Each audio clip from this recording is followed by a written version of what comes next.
You know, in light of today, the aftermath of this weekend for the NFL, and just hearing from other people's positions on what has been going on and what has transpired with this presidency, and how it has been a stark reflection of America's inner, most darkest thinking, I have to give props to two very, very important brothers on sports telecasts.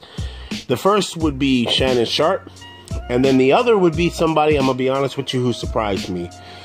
We know that Donavan Mcnabb, his history with Terrell Owens, I being that I was a San Francisco 49er fan, I have not watched a single 49er game since they did what they did to Colin Kaepernick. And this is coming from somebody who, I mean, when I tell you I'm a 49er fan, I'm a 49er fan, fanatic, freak. It has killed me to have to do what I've done to this organization when it comes to me buying tickets.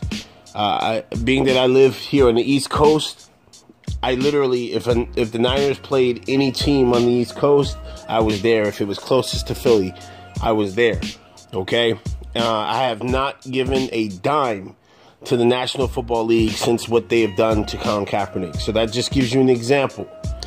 But I never liked the way things went with Donavan McNabb and Terrell Owens. I felt that Donavan McNabb did some real house Negro shit when it came to Terrell Owens. And so therefore, this is why this one comes from left field for me.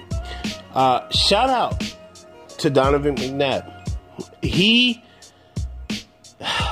I talked about how Shannon Sharpe unleashed the banana clip on everybody.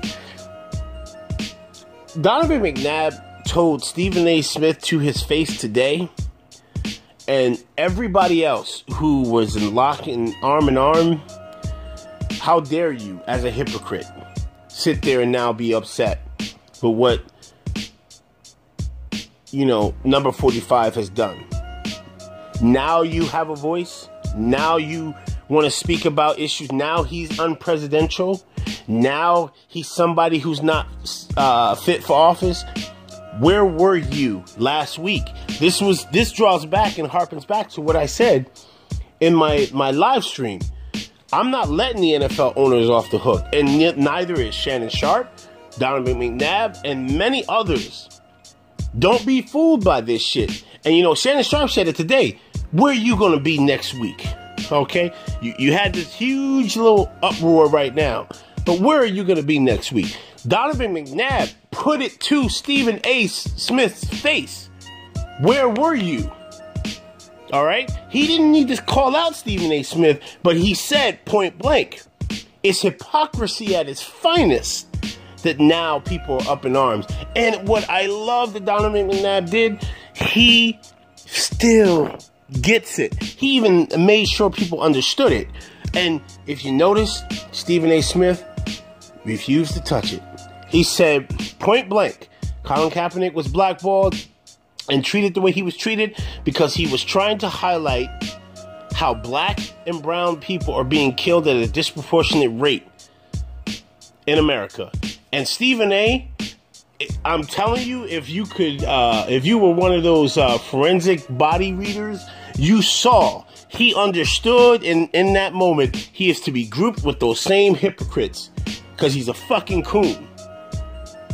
So, to Donavan McNabb and Shannon Sharpe for what they are doing today, I applaud you. 100%. It takes such bravery and it takes a level of understanding to know that when these words leave your mouth, it is a potential chance that you will never be asked to speak on it again. Shout out to these two brothers. Like I said, Donavan McNabb is the one that shocks me the most. And I was utterly surprised. This man, for whatever reason, has had his awakening. And I applaud it and I welcome it.